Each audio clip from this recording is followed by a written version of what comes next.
Როგორც ვუმკლავდებით შემოჩეულ სტიქიას და გვაქვს თუ არა ზარალის მიახლოებითი მონაცემები ამას საავტომობილო გზების დეპარტამენტის თავმჯდომარისგან შევიტყობთ.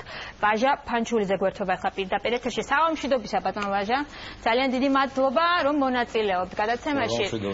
უკვე მეორე კვირაა დასავლეთ საქართველოს სტიქიას ებრძვის და ჩვენი განამღები ჯგუფები მუშაობენ გურიაში, აჭარაში და ახლა უკვე იმერეთიც დაგვემატა ამ ხრივ. თქვენ გაქვთ ზუსტი ინფორმაცია განსაკუთრებით ყველაზე რთული რაიონი და რეგიონი რომელია ამ ეტაპზე? პირველ რიგში მოგესალმებით. მინდა გითხრათ, რომ ამ სტიქიის შედეგად შეიძლება ითქვას, რომ ყველაზე მეტად გურიის რეგიონი დაზარალდა. როგორც მოგეხსენებათ, გასული დღიდან, konkretულად დღეს დილიდან მთელს დასავლეთ საქართველოში გადაუღებლივ წვიმდა, რამაც გამოიწვია მდინარეთა კალაპოტში წყლის დონის მომატება და ამის შედეგად კი ცალკეული პრობლემები იქნა შექმნილი. კერძოდ დაიპყრა ცალკეული სავარგულები, იყო შემთხვევები, როდესაც კერძო საკუთრებაში საცხოვრებელ სახლებში შევიდა წყალი, დაიპყრა პირველი სართულები, სარდაფები, ასევე რამოდენიმე შემთხვევა იყო გურიის რეგიონში, როდესაც დაზიანდა ეგრეთ წოდებული მილხიდები, პატარა მცირე ზომის გადასასვლელი საბოგიერე ხიდები. გურია, როგორც აღმოჩნდა, განსაკუთრებით დაზარალდა.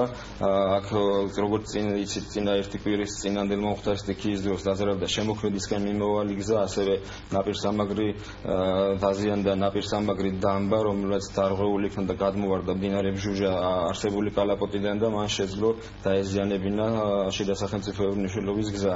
რაც შეეხება გუშინდელ დღევანდელ სტიქიას, აქაც კვლავ ძალიან რთული სიტუაცია იყო გურიაში, პრაქტიკულად ყველა მდინარე მოიმატა, მდინარეში წყლის დონე მოიმატა, რამაც გამოიწვია დატბორვა.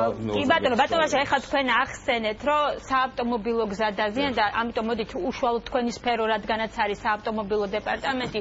ახლა ამ კუთხით გითხარით, რა ზარალი აქვს ქვეყანას სტიქიის მხრიდან და თუ გაქვთ გათვალისწინებული და გეგმა უკვე დაზიანებული გზების აღსადგენად?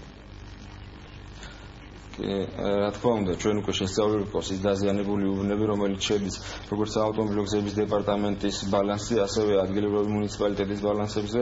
უკვე ჩვენი მხრიდან ჩართული იქნა შესაბამისი საპროექტო სამსახურები, მიმდინარეობს ზარალის დათვლა, უკვე დაწყებულია, როგორც წეგან აღნიშნე, სოფელ შემოქმედის მიმდებარედ მისასვლელი გზის აღდგენითი სამუშაოები, უკვე ჩატარდა გარკვეული ნაპირსამაგრის სამუშაოები და მიმდინარეობს საფარის პრაქტიკულად აღდგენითი სამუშაოები. ადგილზე მობილიზებულია სრული სახის ტექნიკა და ჩვენ მაქსიმალურად შემჭიდროებაში შევძლებ, რომ მოდით ახლა ფოთსაც შევეხოთ, საგანგებო რეჟიმში მუშაობს შტაბი და როგორც მოსალოდნელია დღეს ფოთში პროგნოზირებენ 5-6 ბალიან შტორმს. რა ზომებს მიმართავს შტაბი იმისთვის, რომ მაქსიმალურად დავიცვათ ადგილობრივები მოსალოდნელი საფრთხესგან?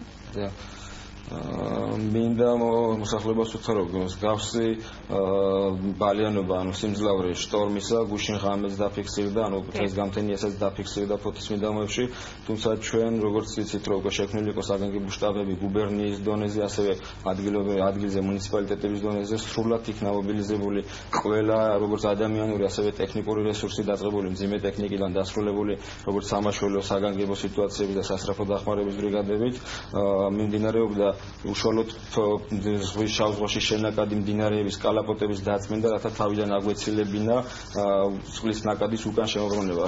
ანუ მომზადებული ხვდებით შტორმს, შეიძლება ესე ითქვას. ყველა რაიონში შეიძლება ითქვას, რომ დასავლეთ საქართველოს ყველა რაიონში ჩვენ მაქსიმალურად მომზადებული ხვდებით შესაძლო სტიქიას. დიდი მადლობა მონაწილეობისთვის. ვაჟა ფანჩულიძე გვერდებოდა პირდაპირ ეთერში.